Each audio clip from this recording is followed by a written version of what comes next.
Bagi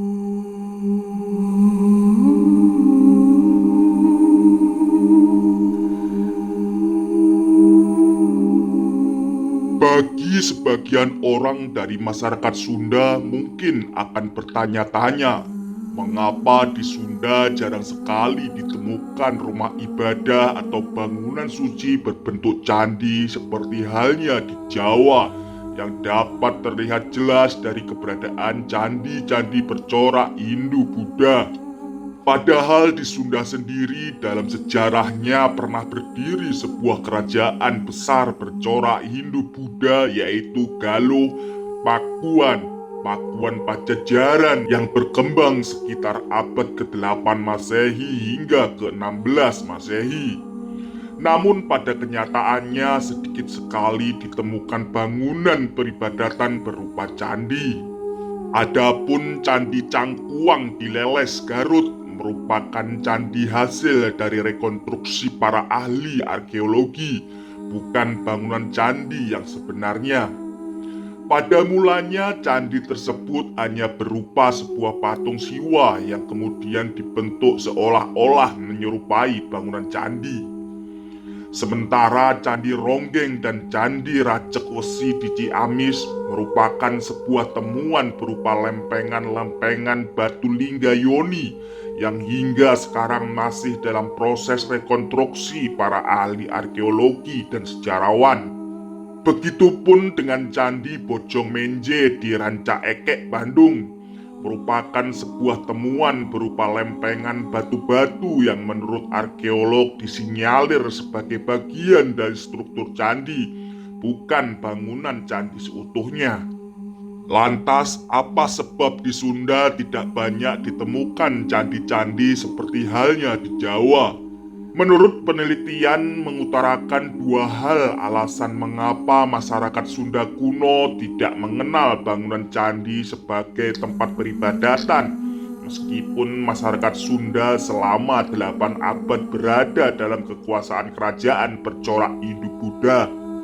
Alasan yang pertama yaitu faktor sosial ekonomi masyarakat Sunda sebagai peladang atau humah. Karakteristik masyarakat peladang yang sering berpindah-pindah tempat menjadikan masyarakat Sunda kala itu tidak sempat untuk membangun, memelihara, dan melakukan kegiatan keagamaan seperti halnya di candi-candi. Kalaupun mereka dapat membangun dan membuat candi sebagai tempat untuk ibadah, tentunya candi-candi tersebut akan terlantar dan tidak terurus karena harus berpindah lokasi demi membuka hunian dan lahan baru untuk berhumah. Lalu alasan kedua yang menyebabkan masyarakat Sunda kuno tidak mengenal bangunan candi sebagai tempat peribadatan yaitu karena faktor keagamaan. Masyarakat Sunda kuno tidak mengenal agama Hindu-Buddha secara menyeluruh. Mereka hanya mengenal hakikat atau konsep tertinggi keagamaan berupa satu zat yang tak terindra yang biasa disebut Sang Hyang Jati Niskala atau Jati Raga atau Jati Nistemenen yang disebut Sang Hyang Tunggal. Adapun dewa-dewa dalam kepercayaan Hindu-Buddha hanya dianggap sebagai hyang yang kedudukannya berada di bawah hakikat tertinggi yang tak terindra tersebut. Adapun versi lain yaitu disebabkan karena kerajaan-kerajaan Hindu-Buddha di Pasundan tidak terpusat dalam satu kekuasaan dinasti seperti halnya kerajaan Hindu-Buddha di Jawa.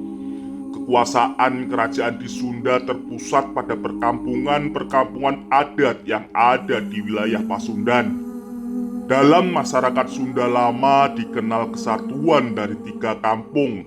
Kampung Buhun yaitu adat, Kampung Nagara yaitu kerajaan, dan Kampung Teluar yaitu masyarakat umum.